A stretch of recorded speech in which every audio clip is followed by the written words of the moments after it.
let's fire up our poll results here. Let's just get a feel for the group and what we're seeing here for the amount of niches that everyone's working with. You know, we see a wide variety. We see some practices don't really have a niche and aren't fully focused on it. We see some that are laser focused on one and they built their whole business, their whole career on it.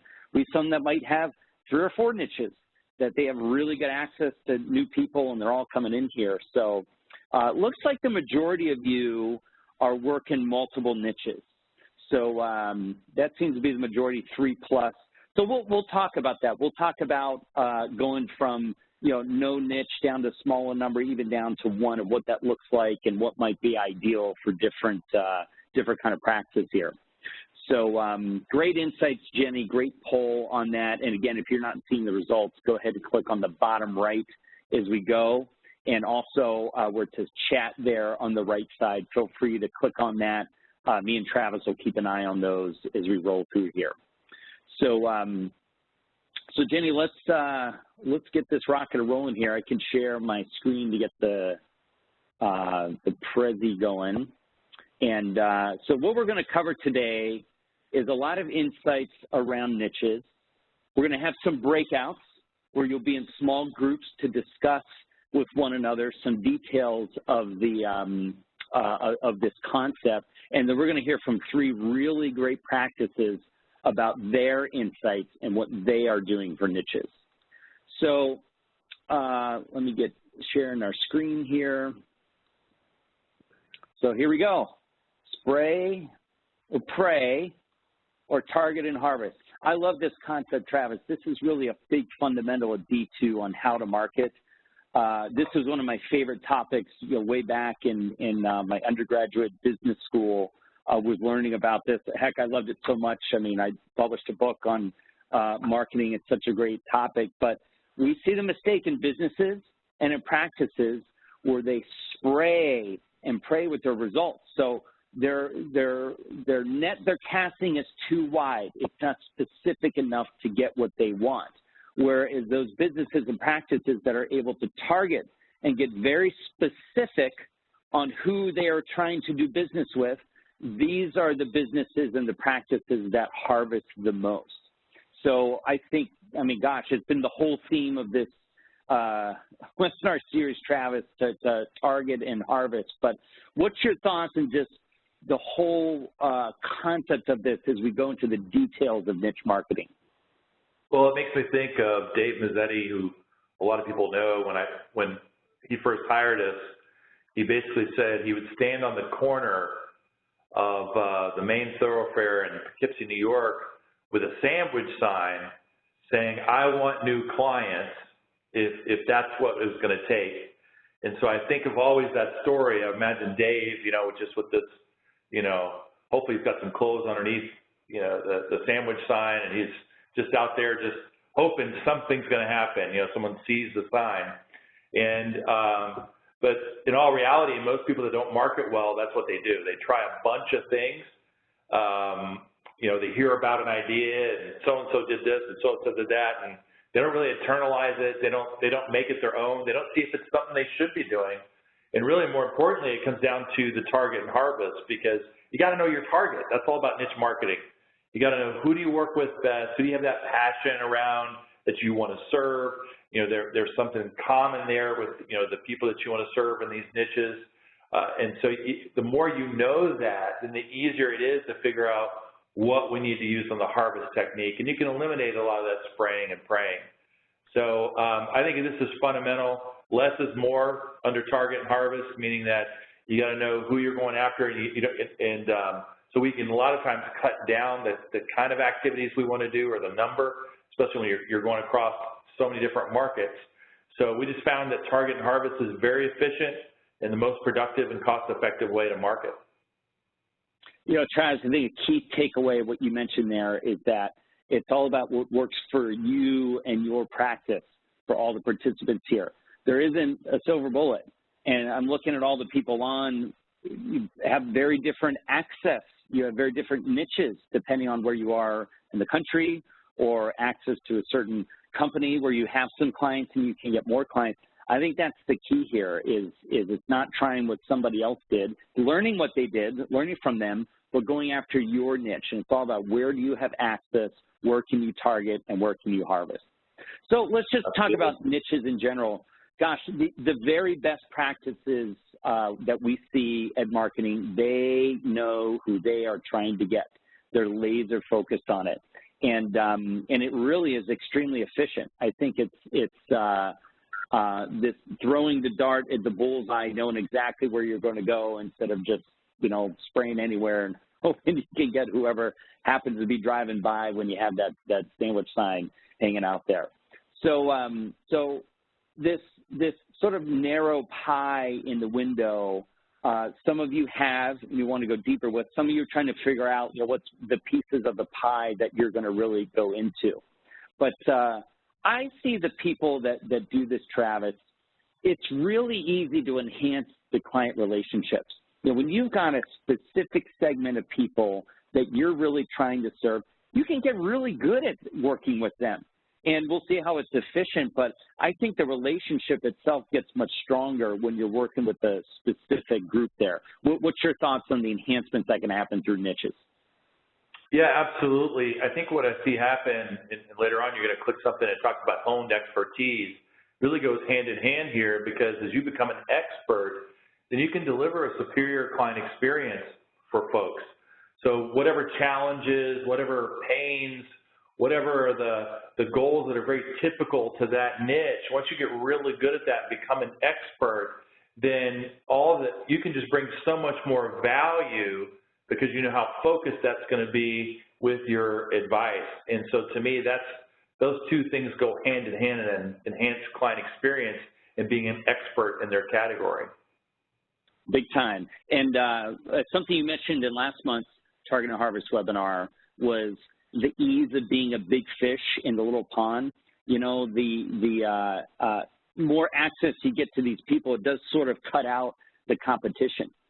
Every other company is trying to go after the clients and potential clients out there in America, and you can really cut out the clutter for people. If you're known and they sort of know that, gosh, you're the person that deals with people just like me, it really makes it easy to get to that next client and keep all the other people away. And this really ties into it, the increased visibility. It is easier to become the bigger fish in the smaller pond. It is easier to become seen when you have a smaller group of people that you're really focused on to get to know. It's really hard to get to know the 5.9 million Americans with 7 figures or more in investable assets, but it's really easy to get to know a small group of them that has ties to a specific company, a specific niche that we'll go through. You can become much more visible, much faster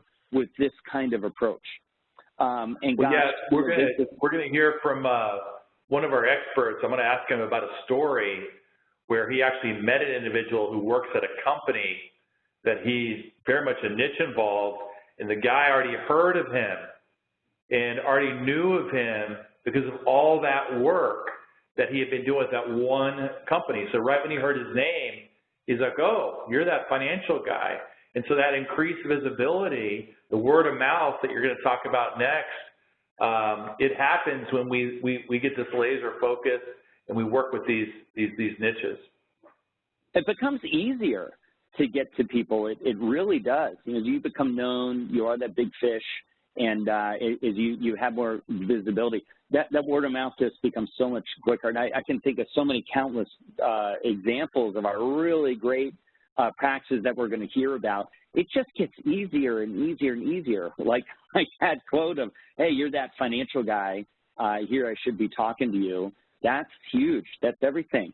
I think on the other side, outside of the ease of getting access, I think what you alluded to, Travis, the ease of doing business with these people. So when you get really good at bringing value to this particular group, guess what? The value you bring to that person, you can apply to others, especially if it's complex. I had an example recently of a corporate executive, had some really complex option decisions to make, and the advisor had 2 clients in the same boat. They were able to help through these really complex decisions.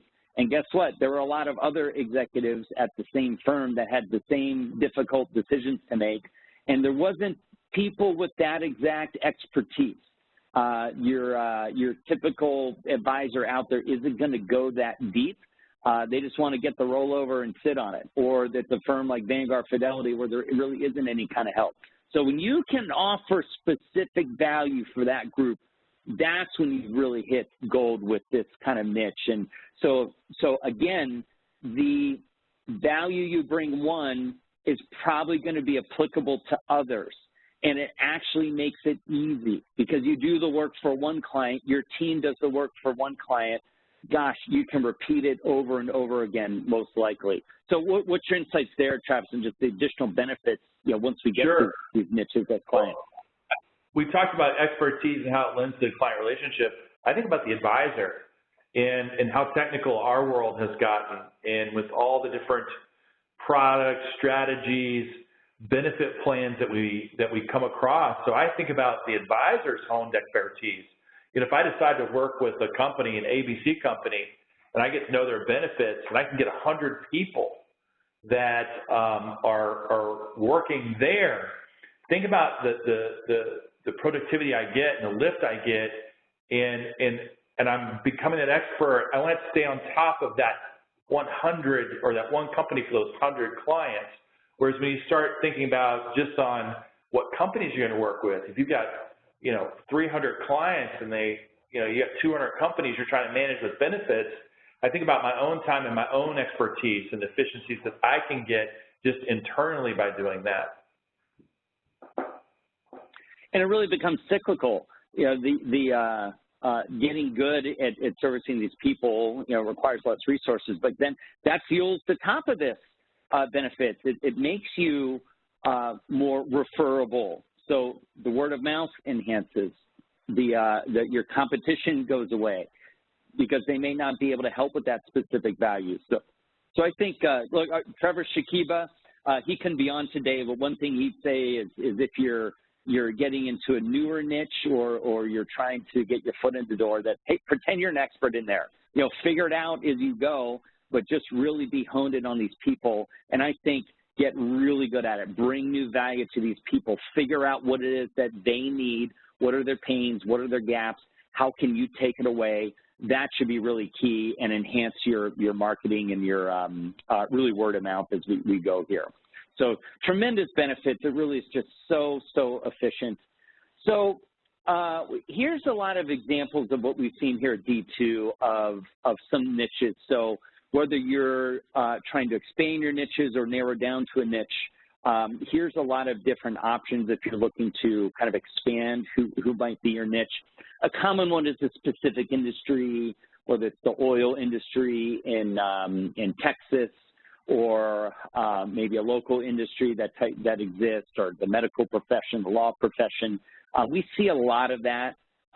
Again, there's a lot of similarities with employees there that kind of catch on.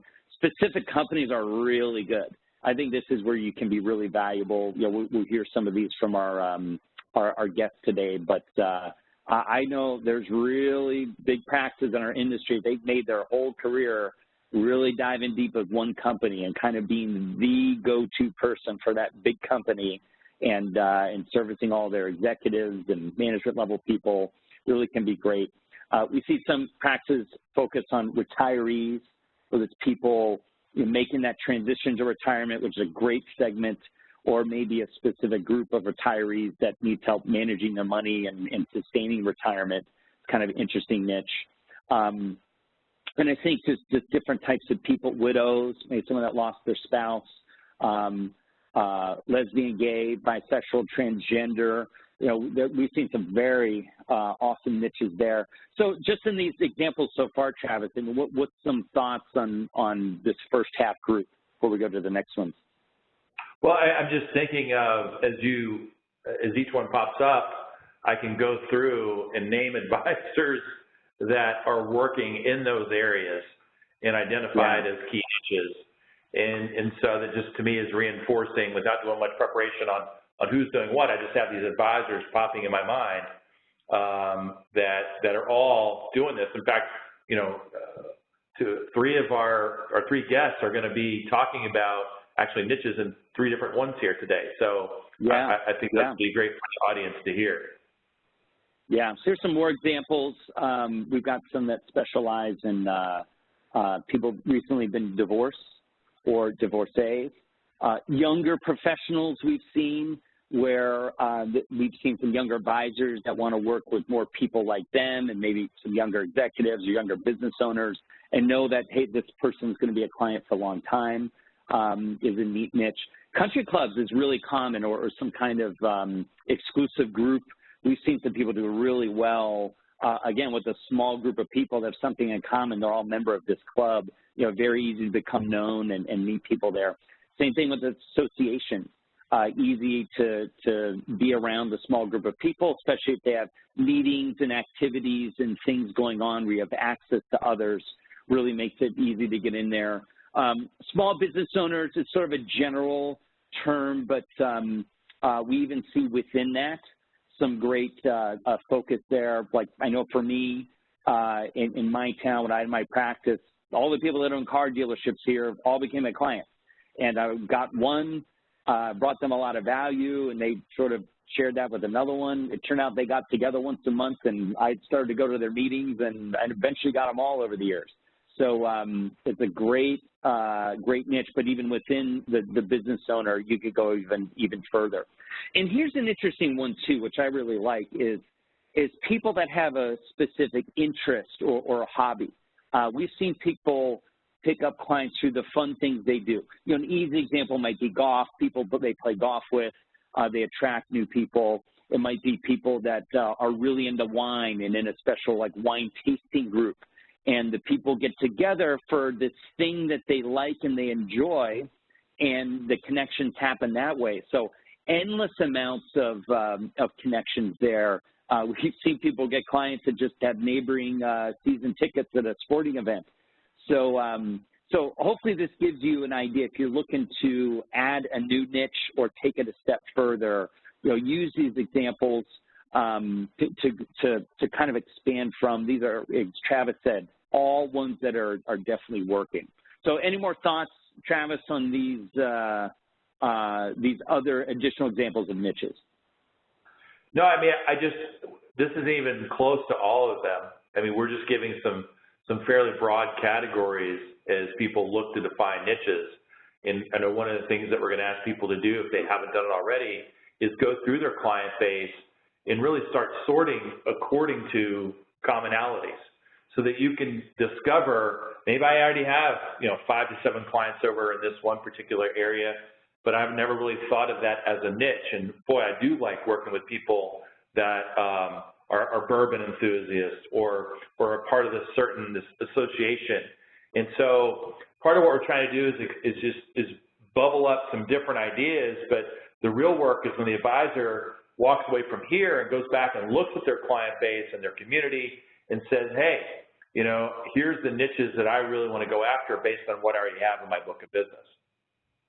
Yep. So let's go through an example of narrowing down to a specific niche.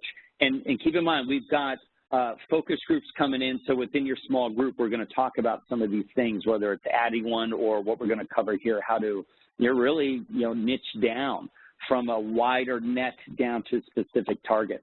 So here was a real example that a great advisor down in Florida went through from just, I want to help people that have 7 figures to invest. So a little bit in the high end of the 5 to 5, 500,000 to 5 million. They at least want to be people with 7 figures plus, million in assets is who they wanted to work with. Then they said, you know what? We have some medical professionals as clients. It'd be great to work with those particular people. In fact, some of our best ones happen to be surgeons.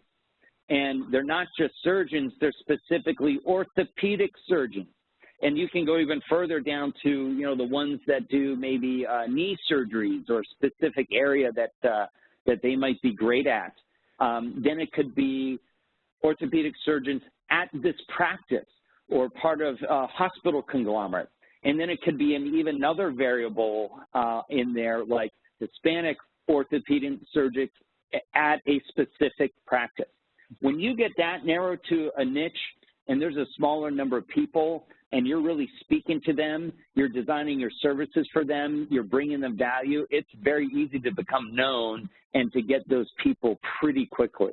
So that's just an example of starting wide and narrowing down. And the narrower you can get, the easier it is to become known and get access to these people, as we've seen here. So let's go to our breakout groups here. And just a couple of insights when we go in there. It goes quick. It's timed at 10 minutes, so when it's out, you're going to be out of the room. So just a quick housekeeping, you need to click on the button on your screen that asks permission to take you to your focus group. There's going to be someone from D2 in each focus group that can kind of help lead the discussion. But here's what we want to go around and ask these questions, which we'll post out there, is what are your niches? Why are you interested in them? And how else are you going to be targeting them? So again, what are your niches? Why are you interested? How are you going to target them?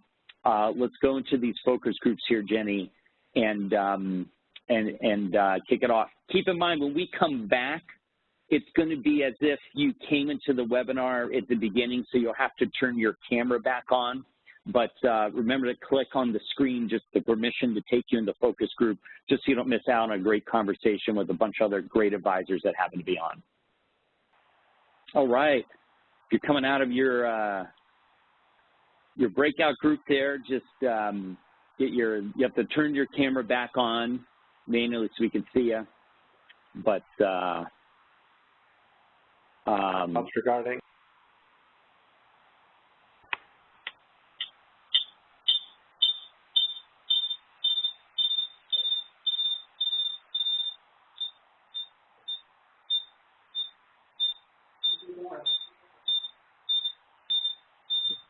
All right, so we got some interviews coming up here. If you are, if you're not one of the people who are interviewing, hit mute there. I think someone's getting some feedback on the computer. Let's see who that is, Jenny. We can mute them.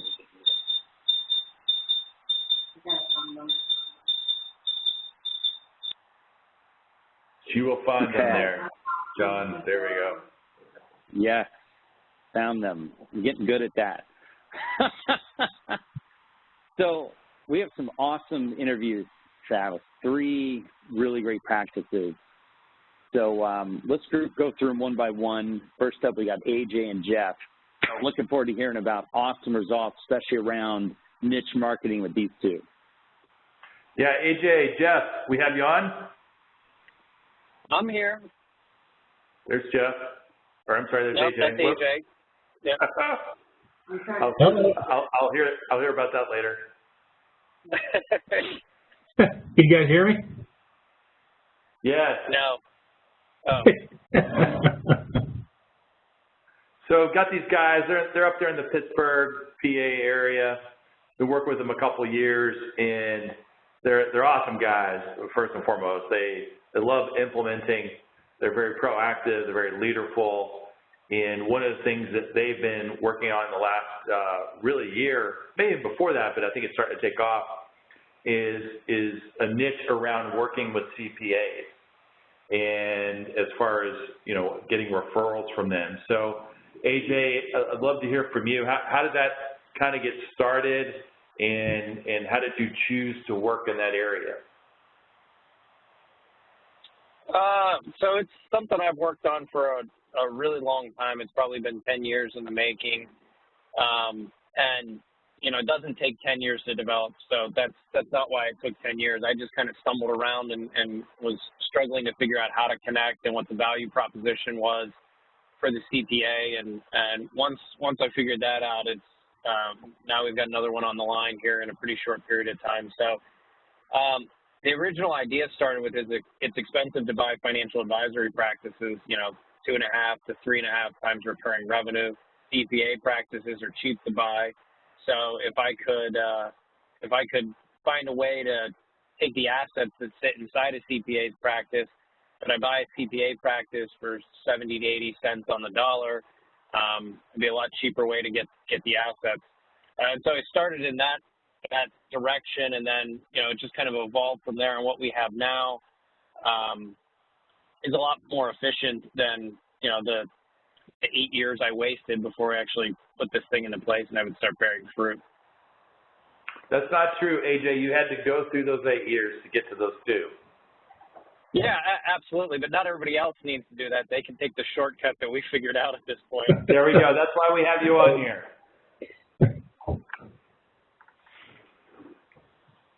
So then tell us a little bit about how you set up the one that you have going right now. Right. So the value proposition starts with the CPA and them understanding, the economics of their practice, and that they kill themselves for 4 months out of the year, making a relatively small amount of money on a per client basis. And, they've got to do a tax return again next year to do the same thing. And so they've got this 4 months of hell that they go through every year. And they don't really know what it's going to look like until they get to that point. And again, this is for CPA firms that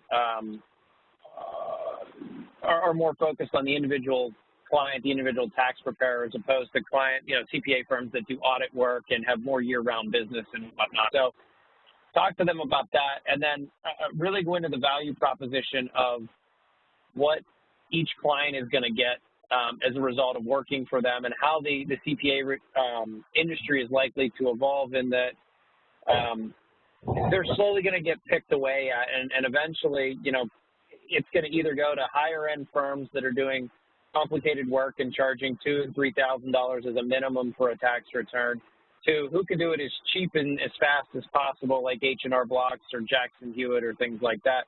And think there's got to be a way to differentiate yourself. And what clients want is a more comprehensive, all-inclusive solution where their professionals are communicating with one another.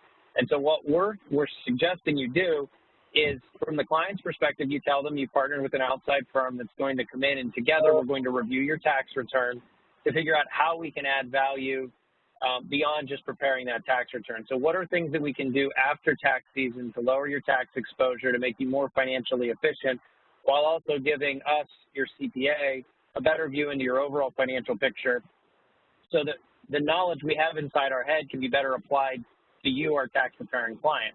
And so that's the value that we lay out there. And the way we do this is through a revenue share. It's easy to set up through Ameriprise, where essentially what you do is the CPA firm sets up an RIA, and then they can receive a percentage of any active 40 business, which is financial plans and managed money. And so for us, they get 20%.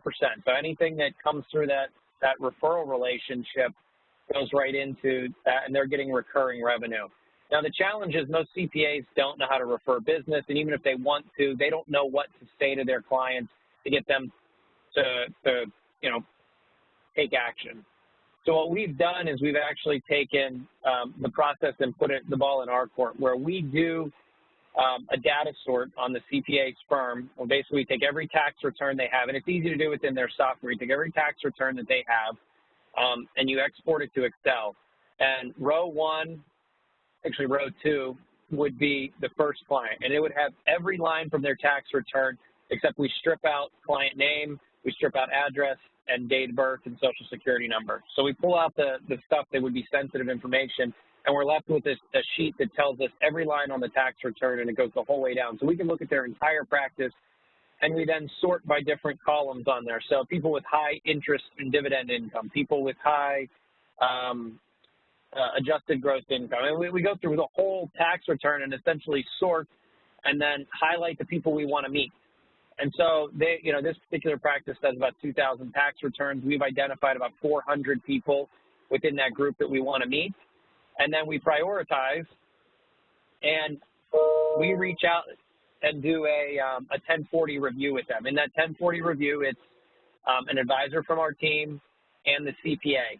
And the CPA starts off by going through the 1040 and asking some questions until there's enough back and forth that the door opens, and the advisor then jumps in and kind of says, Well, it's obvious to me what's missing here is the glue that pulls all this information together. And we talk about the value of a financial plan and how a financial plan helps their CPA do a better job for them. It helps their investment professional do a better job for them.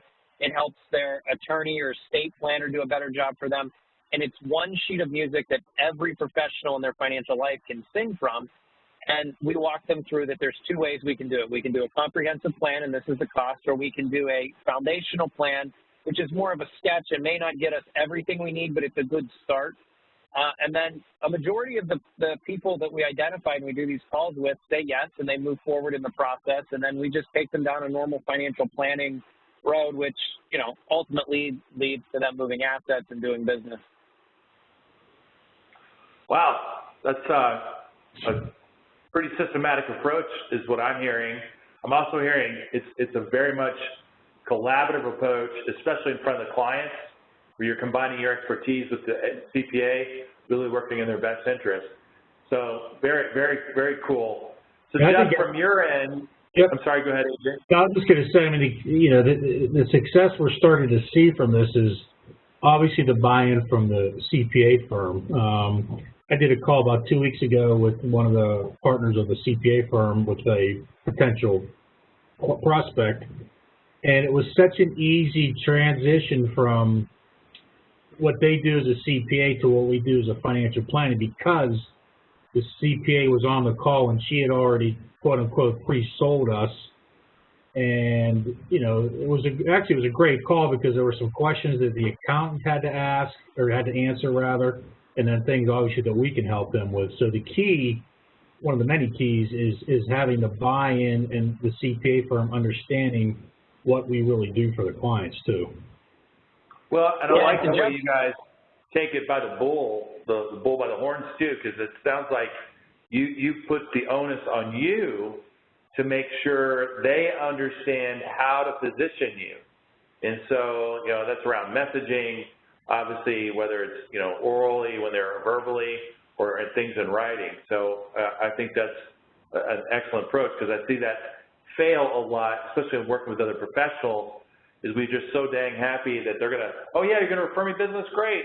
But there's nothing like this system in place, and there's no coaching of, you know, really how to position you. So very cool. AJ, you were going to say something?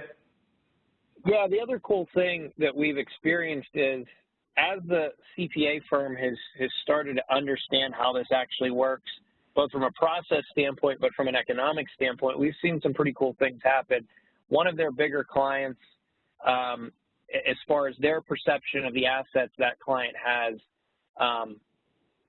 was coming in, and they wanted to leave nothing to chance. They wanted to make sure that everything worked with this client. So what they told the client was they think that the service that we're offering and providing is so valuable that the CPA firm will deduct the cost of their financial plan from their tax preparation fee next year. Essentially, the accounting firm is willing to pay for that client to get a financial plan done for us, because they know that if that client engages with us in that relationship, that client's not going anywhere from either firm, short of us doing something really stupid. And second of all, they figured out that what they were going to lose in revenue in that first year by paying for the financial plan would be pennies compared to what they were going to get in perpetuity for doing nothing and allowing us to manage the assets long term. So it clicked with them after just a couple of months and starting to see the monthly flows that they were getting just from a handful of these referrals converting. So, you know, they're not dumb people. Once they see the money flow, and then the motivation really starts to kick in. Right. Yeah. Well, they're leveraging the relationship, so that's what they're doing, and they're seeing that it's working, and that's why they're willing to make an investment in this, knowing that it sounds like they get the longer term ROI. Excellent, John. Any questions or insights for AJ and Jeff before we move on to our next guest? Yeah, I thought it was great to hear. I think just the insights for everyone should definitely be that there should be a process associated with this. It's not an easy silver bullet. You know, as you heard AJ say, it took a lot of work. It took years to get to this point. But I love the concept that you're right, the CPA practices go from much lower multiples, kind of a great in there, but then how to make that transition elite to getting people excited about that 20% of the financial planning fees and the asset management fees. It really can be great. It's hard to get people there. So I love your persistence on this. I think it's awesome, and I think that's a big thing everything should take away is these guys never gave up. They've gone after it, and it's really working now. It's awesome to hear. Yeah, they have a second one in the hopper here, and I think a lot of it has to do with what AJ, you and Jeff were able to do with this first one. You got a good story to tell, and I think as that story gets stronger, it'll be easier for other CPA firms to see the value in setting up something similar like this. So kudos to you guys. I know, AJ, you got to go here at the top of the hour. Jeff, if you can hang on, we might have some time for Q&A at the end. Yep. So love to hear from you guys. But thank you, guys. Thanks, Travis. Yeah, I'll stay on. Thanks, Travis. Yep. So next is Michael Hancock. There's a problem with this picture. There's the teeth are white. They're not purple. Michael, are you? We have you on the call here. Yeah. It's 5 o'clock somewhere, right? Getting close? Almost. 11 minutes. 11 minutes. There we go. I tease Michael. He helped coin the phrase we use now for small social fun marketing is purple teeth marketing, because anytime I've ever been around Michael or a lot of their events, he likes to include wine. He's very much an enthusiast there. So great to have you here, Michael. I know we could talk about wine, but really I'd like to talk about the niche in the LGBT. And you've really got two niches. You've got that niche, and you also have the University of Virginia, because where you're located there in Charlottesville, Virginia. So I'd love to hear, how maybe we talk about the LGBT first, how that came about, what were the beginning signs of you saying, hey, I want to work this market, and how you started to develop it.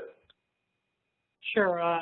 Well, over the years, I was referred to folks here or there, and I had about 5 clients in that segment. And I bought a practice in California, and lo and behold, it was composed of many folks in that segment. So it jumped from like 5 to about 50 clients in the LGBTQ segment. And most of them were located in Palm Springs, California. So as I went out there to start to visit with those clients, I decided, well, how can I get more involved with these folks? So I started participating in various nonprofit groups that they're affiliated with, volunteering at the food bank that they're affiliated with, and just slowly becoming insinuated into their groups, and started getting invited to dinners, parties, and things like that. So really just got my name out there, essentially. Okay. So it sounds like you found out organizations and causes that were important to them and started getting some visibility there. Is that what I heard? Correct. Yep. Okay. And so then what's happened as a result of that? Well, first of all, to back up a little bit. So first of all, there was a trust issue with the previous advisor. So I've actually, the first couple of years, I just spent time rebuilding trust that I was unaware of at the time. And I've had any number of clients say, we're so glad you took over this practice because we like you, we trust you. So that was the first battle I had to get. So now we've told the clients that we are open for business, and we've hosted holiday parties, cocktail hours, anything, and we've had several folks they've come to them. They've brought,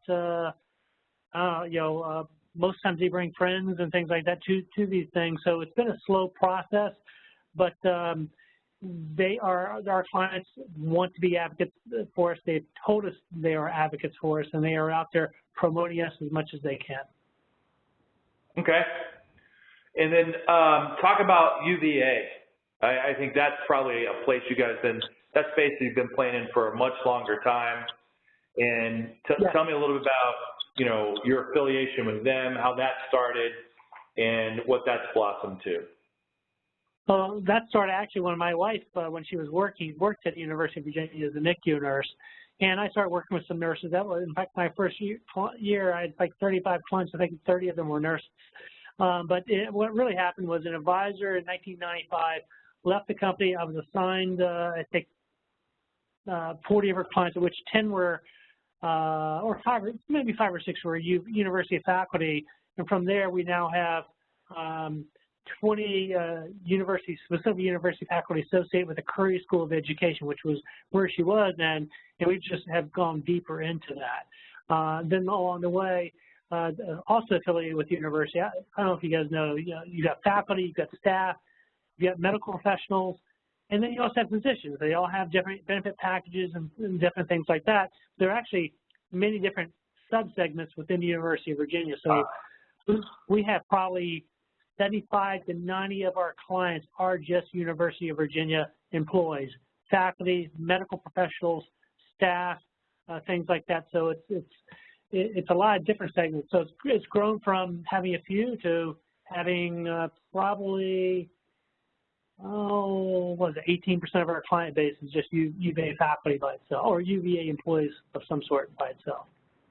And so over the years, we have directly promoted that. We've done private dining events, wine tastings, cocktail hours, all designed just around UVA employees. And we've invited pharmacists only to a wine tasting. We've invited Curry School of Education professors only to a wine tasting. So we try to be very specific, very targeted, even within these sub-segments there. Okay, yeah, so I love that. So yeah, you're having specific events for each segment there at UVA, saying it's just for them, invite others just like them. You also did something around branding. I think, does UVA have a pretty good basketball team, men's basketball team? Apparently they do. So last year, I can't remember, it was 10,000 or 20,000, but they had our name up on the basketball scoreboard at every game. And in fact, the father who runs the scoreboard is the guy who runs it is the father of one of our interns who actually is going to join our practice next summer. He's been interning for us, but he actually put her name up on the board more than he was supposed to. It's like, hey, I run the scoreboard, I knew what I want.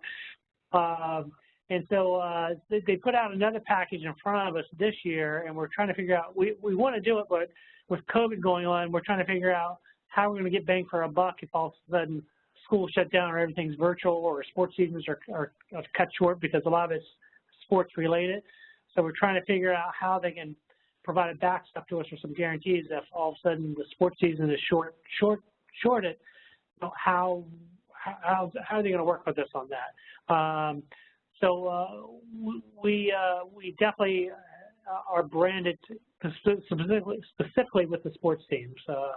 We are the sole financial sponsor there. Yeah, I remember seeing that, all the different pictures you all would take at the games. You would recycle them back through social media. I thought that was a really clever thing to do so that people could see that there is an affiliation and the commitment you make to UVA just by what I saw on the scoreboard. So it sounds like 18% of your clients, that's a pretty large concentration there. If advisors are contemplating working in niche, they really haven't done that yet, Michael, what advice would you give them as far as, choosing a niche and how to work it? Well, first of all, you've got to learn everything you can about the university. As for example, I said there are 4 different benefit packages depending on whether you're faculty, medical professional, physician, or staff. Completely different packages, very, very different benefits and things like that. So you've got to educate yourself about everything about the university. Then beyond that, you got to figure out, I'd say, what specific segment in there that you think you'd be good at. Are you sports-minded? Are you education-oriented? Are you medically oriented? And you can sort of focus on one of those niches. So first educate yourself about the university, about the benefits, and then try to figure out what niches that you think you might fit within there. Okay. Excellent, Michael. John, any thoughts or question for Michael on what he's doing with UVA? Yeah, I have one of each. I have a thought and a question. I think a neat thought and takeaway, a good learning for all of us is Michael, how just the connection with Betsy being a nurse there, how that led to a lot of people was neat, and then had a small group of clients, and when the department became a larger group of clients, I think that that's really the essence of this, getting access to those people and making it happen. So a question is how do you integrate other advisors on your team into these niches? Do they go after the same ones, or do you help them focus on different niches? Right now, we're focusing on the same niches, unless, for example, an advisor in my office, Edwin, his wife works at university, but it's a very specialized thing. So that's something that we're discussing. We're not even gone down that road yet, but it's something that I think presents an opportunity. But we get lots of referrals still from within the university. So we've had plenty to keep us busy in that segment, but we can certainly grow in that segment. Yeah, and going back, Michael, great question, John, because as we build out teams, and we're going to have someone else who has a large team, we can ask them that same question, who's on next. One of the reasons I wanted Michael to talk about what's happening in Palm Springs with the LGBTQ is because they inherited a niche, and they recognized it quickly, pivoted, and really started to make that happen. And they're starting to now get some of the results of that. And I think that the purpose of me telling that is because some people think that they don't have a niche. Well, you inherited one. You look at your book of business, I'm sure there's niches in there. We maybe just haven't thought of it that way, or we haven't gotten myopic to figure out how we can make that even bigger. So, Michael, great insights. Any other advice to advisors who think about going after a niche?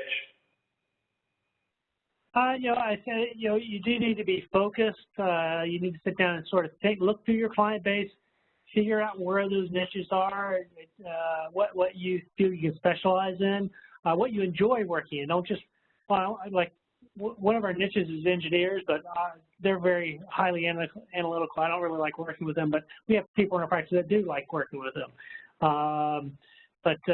Just you pick one or two to start. Don't try to pick 5 or 6. Just pick 1 or 2 and focus laser-like on just those 2 niches.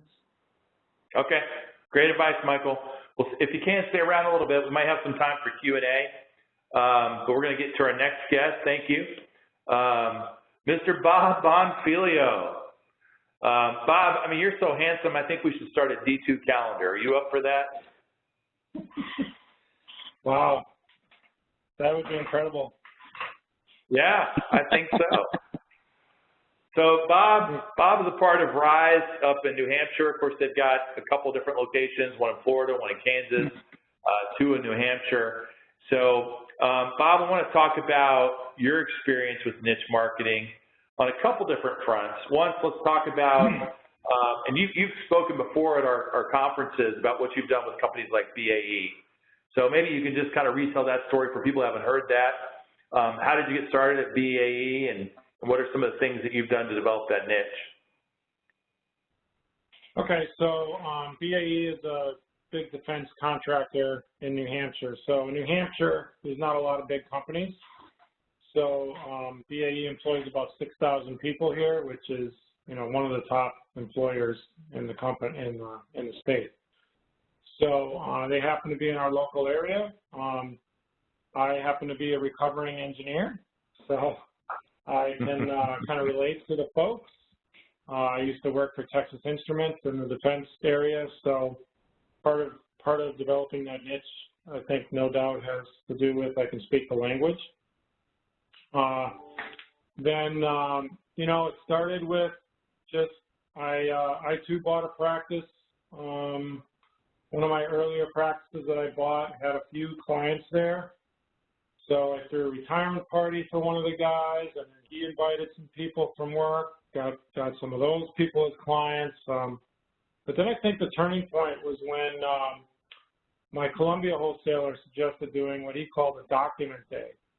And what he meant by a document day is to learn everything you could about the 401k document, the pension summary plan documents, and to hold an event based on that.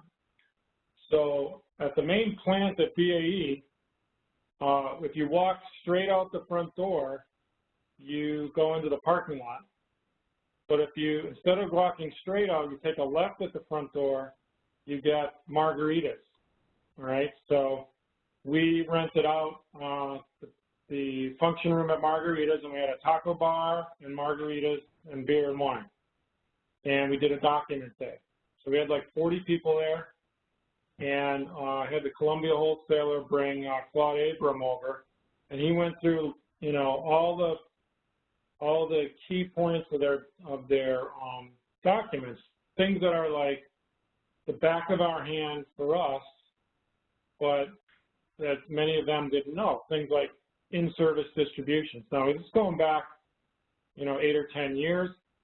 I hardly have heard of in-service distributions, much less the employees there. So we went through things like that. The fact that they can take a lump sum on one of their pensions, the fact that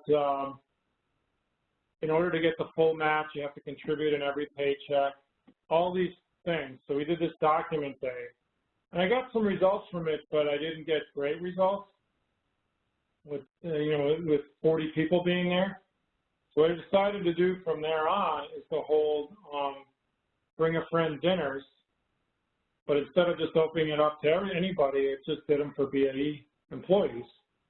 And so I went to my BAE clients and I said, can you get 2 other couples to come? And I went to another BAE client, can you get 2 other couples to come? And we did the dinner. And I would do them like once a quarter or so. Now we're doing once every 2 months. So we do 6 of these a year. Typically we get 20, 25 people there, and usually about half, many times more prospects than clients now. Of course, now we're doing these virtual, but we're still seeing results. So, you know, that's a kind of a 10-year process and, you know, 10 minutes, but we now have probably in the range of 120 clients at BAE. Last year, we brought on 20 new clients from BAE, going strong again this year as well. No, thank you for sharing. So it's, there again, you're emphasizing something, Bob, we said earlier, and what Michael just alluded to is you got to become the expert. And it sounds like you brought someone in to start that process, and then you've portrayed that. I was saying earlier, I don't know if you were on the call, you were sharing a story about a month ago, I think. You were out hiking, and you met somebody on the hike. Can you tell that story? I thought it's a great story because this goes back to big fish and small pond. Can you tell that story? So my wife and I just started hiking some more, and we're hiking in this trail I had never been to, never even knew existed. It's in the middle of nowhere, New Hampshire, and we're going along, and we see this guy. He's looking at his trail map, and he's kind of confused, and so we stopped to help him. And my wife's talking to him, and she used to work at BAE like 25, you know, over 25 years ago, she worked there. And she recognized this guy, and she goes, do you work at BAE? Did you used to work at BAE? He goes, yeah. She tells her name, and then he turns and looks at me, he goes, you're that financial advisor who works with all the BAE people, aren't you? I'm like, I didn't even know who this guy was, so I don't know. It was pretty funny. So. Well, I say that because I know the other things that you've done. I mean, you guys have done some, you know, kind of lunch and learn type things. You do the dinners. You've been doing virtual seminars of late. You're obviously asking for a lot of referrals. You actually now have advisors on your team that BAE is a part of as well. So you've built up, like you said, this is a 10-year overnight success, right? And so and here's some guy on a hike randomly lost his map and comes to find out he's the one calling you the financial guy at BAE. So I just say that to tell folks, I mean, you put a lot of time and effort into this over a long period of time, results come in that recognition, that brand recognition that can come with it as well. So kudos to you, Bob. And I think one of the important things, when, you know, as I studied niches for a long time before I did this, and, you know, one of the things just for advice on this is to start sooner than later. You know, it doesn't mean you give up all your other marketing just because you're starting a niche. But, you know, a niche has to be big enough in order for you to get, you know, to get enough clients out of it. But it also has to have a system of communication. So, in other words, if you do a good job for somebody, how does the word spread, right? So, like now, it's a little harder. We gotta figure this out a little more because a lot of them aren't going to work. You know, they're working from home.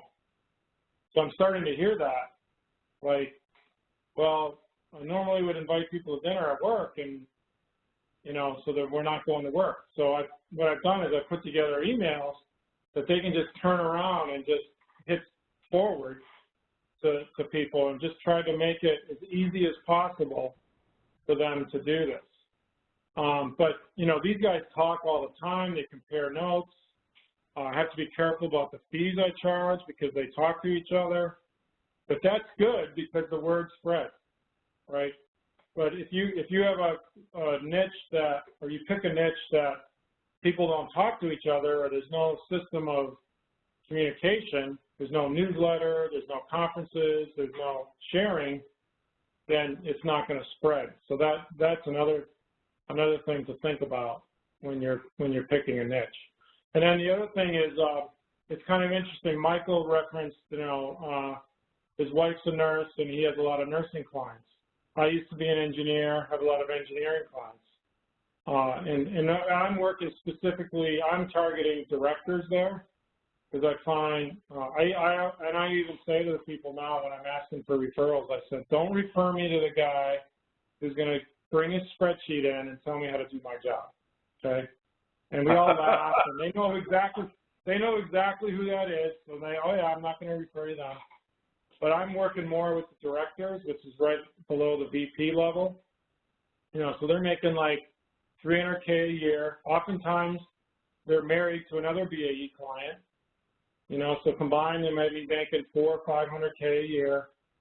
They're coming out of their retirement with, you know, $2 to $3 million in their 401K. They have pensions, sometimes deferred comp.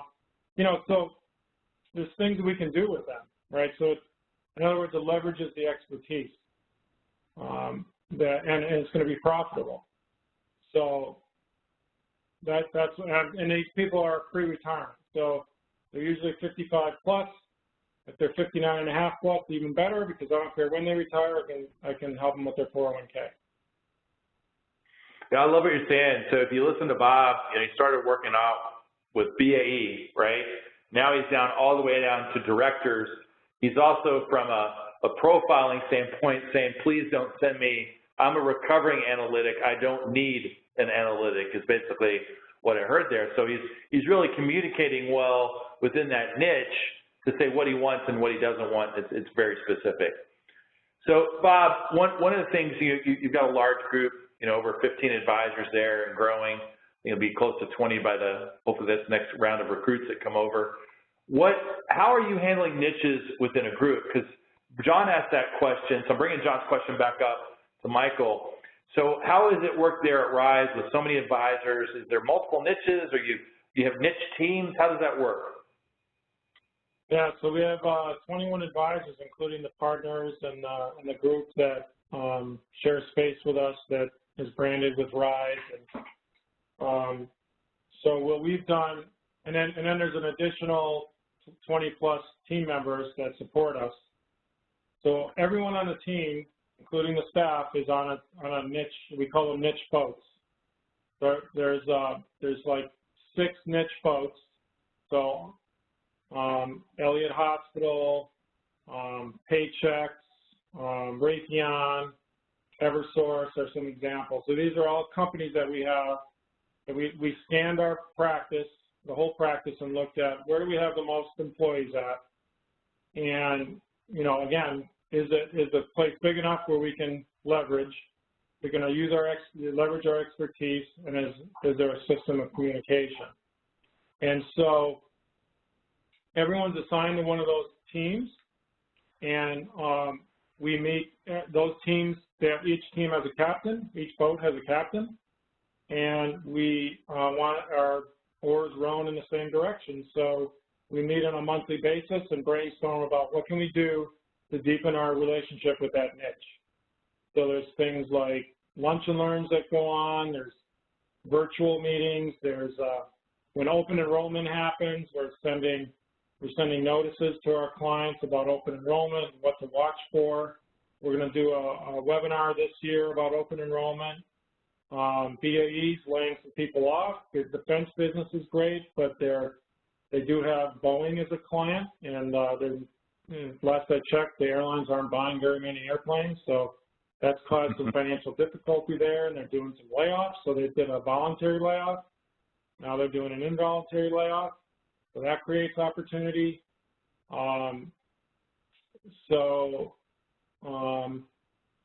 Things like that. So it came out from one of our niche meetings that BAE has 27 paychecks this year. Okay, why is that a big deal? Well, it's a big deal because if you're maxing out on your 401k and you max out on the 25th paycheck or 26th paycheck on your 401k, you're going to miss your match on the 27th paycheck. Okay, might cost you a few $100. Not a huge deal. It's not going to change your life, but who's letting them know that? We are. Mm-hmm. So I'm like, share the word if we can help anyone. You know, because most people know you got to spread out your contribution, but some don't. Some don't. They cap out in September and they're missing a couple $100 a paycheck. That adds up, right? So just make sure you know the system, and then the other thing about you talk about this all the time, value interpretation. So it's one thing to deliver value. It's another thing for value to be recognized, right? So tell people that you're an expert. So one of the things I probably only had 5 BAE clients when I started this. And I told them, you know, I'm an expert on the BAE system. And I would take them to lunch and I would say, here's what I know about BAE, and here's what I'm seeing with all my other clients at BAE. And, you know, all the things I just spouted off and more. And I'm finding that people aren't aware of these things.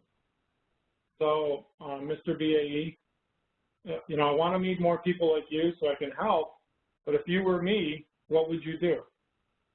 Right? And then shut up. Eat your lunch and let them talk. Right? So that, I found, has been a very, very effective tool. That if you were me, what would you do? And if they said, you know, let's go on a fishing trip and I'll get 4 people, that's what I'll do. Right? But I asked them, like, where do you guys hang out? Where do you go after work? What's happening on Fridays? You host a golf tournament. Can I get in on the golf tournament? So the more I've worked with them, the more and more, just the deeper that we try to go. Very good, Bob. I remember when we first started working together, you couldn't walk, chew gum, and market at the same time. And I suck. I remember Bob saying, he's like, I suck at marketing. I'm like, come on. I mean, you brought on like 9 clients last year. And so, but if you listen to Bob now, he is far from that. He's very masterful in his approach, and he's getting results. And you can hear him speak about it. He's confident. He's passionate about it. So, Bob, thank you very much. John, any closing thoughts or questions for Bob before we break out here? Yeah, I think another great story of persistence. It's been a long journey, but you can see here with Bob that as he's gotten better at his process, the momentum wave is building and growing by 20 clients in this niche in the last year. I mean, is really tremendous. So you can see there that Bob's figured it out. He's hitting the gas pedal. He's doing lots of activities in that group, and it's really working. So another excellent example. Thank you, Bob. Really great stuff. Very good, Bob. Maybe you can stick around. We might do some questions here. Thank you very much. So, John, we're gonna go into another breakout here. Share some best practices. Let's do a breakout. Yeah, let's talk about which best practices resonated the most with you. Which ones are you going to implement and why? And if there's time, you can share a best practice of your own to your breakout group. So remember, to get in there, you have to click the button. Once you're in there, be sure to unmute yourself. It goes quick. 10 minutes ends up pretty quick. And then when we come out, the same deal as you come back on, turn your camera back on. So remember those questions we're going to go around and do. What best practices resonated with you? What are you going to implement? And then finally, any best practices that you have to share with the group. All right, thank you guys. And hey, if there's a technological glitch and you can't get into a group, just answer those questions yourself. All right, we're arriving back in the main room here.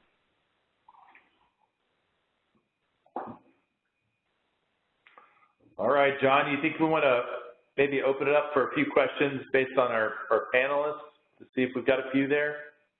Yeah, that'd be great. I mean, we probably got enough people in here. You could just unmute yourself and speak up, or you could type in the chat or Q&A box in the bottom. We'll keep an eye out there. So yeah, what additional questions from the group for our speakers, examples, me and Travis, or other awesome marketing team that's on here? Insights or questions to share?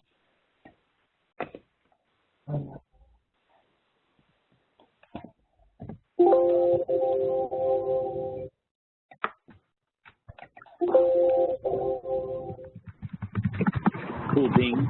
Yeah, the breakouts have been great. There's some really good conversation in the, I know the two different ones that I was in, lots of great insights passed around. But, well, John, why don't do you want to talk about maybe a couple of insights, and we'll see if we have any questions. If not, we can wrap this up. What were some of the insights or learnings you had from the breakouts? You know, it's these main themes that we tend to see that, gosh, I've got a niche sitting here right in front of me. I didn't really see it. You know, I have some clients in this place. I could have many more at this place. I think that's usually the light bulb that starts these, you know, that's the spark that lights this whole fire. So I think that's a big theme. I think another one is just seeing that, gosh, all three of them did not happen overnight. They worked at it, and they weren't great at it in the beginning. And they got better and better at it, and now they're really seeing the results here. So I think that's another theme too. But you know, each technique was different and unique. But I think a theme from each of them was they really went deep in their niche. You know, Michael talking about how he's doing volunteering, doing things in the group. You know, Bob's details on how they were helping people.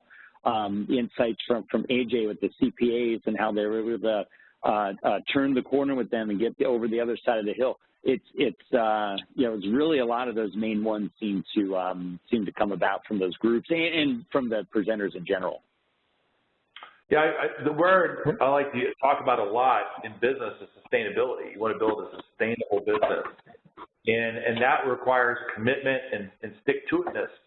And that's what we've heard from all three panelists, is that they've built a very strong, sustainable marketing system, but they built it and they stuck with it. They changed along the way to adapt, but they stuck to it. And I think that's real critical as we look at all the planning here, as people think about niche marketing and really going deep somewhere. So I think in any of these, it's always about what can you implement, and I think that getting very specific as a next step is really important. Where are you going to focus? Do you need to narrow that further? What are your next steps to take it to the next level? You know, we really heard from the beginning through pretty successful niches here. We went through examples of narrowing down and going deeper, what the journey was like, and all of you are probably somewhere on that journey. So I think get real specific on where do you need to focus next, what's that next step you need to take to really amplify this niche, get better at it, bring more value to those people, and get to that next prospect that really needs your help out there. Yep. Well, so where do we go from here, John? I know we've got some tools that are available that we can send out? What are some things they should be doing? So, gosh, we have so many things on this. I mean, we've got a workbook around this. Of course, we can some of this replay of this webinar here. But I think just keep it one step at a time. I think is really big. I see with a lot of you saying, "Oh my gosh, I don't know how I could get to Bob's level. You know, I'm just not there yet." But there's a step that you can take here. So use our tools, use your D2 coach. A lot of them are on here. A lot of them are really good in this area. So I think just find what's that next step for you. How can you take a step every day, every week to improving in this niche, and use all the stuff that we've built over the years at D2 to help you through it. Yep. Well, great. Well, John, thank you for letting me ride shotgun with you today and do a little play-by-play commentation around niche marketing. It's a great one, a really awesome topic. So a great replay, what to keep for the future. And a special thanks to all of you for being on here. Really great groups, great breakouts, great discussions here. Thanks for being active and participating. So yeah, look forward to hearing more results and next steps in your upcoming coaching sessions. So everyone stay bullish, stay awesome out there. Keep us posted. Let us know how else we can be helping you. Yes, and thank you to the D2 team, Ben and Jenny for Meredith and all the coaches that are on today. So let's go out, let's get some niche marketing going. Let's go out there and develop some niches and make a little money while we're doing it. Thank you all.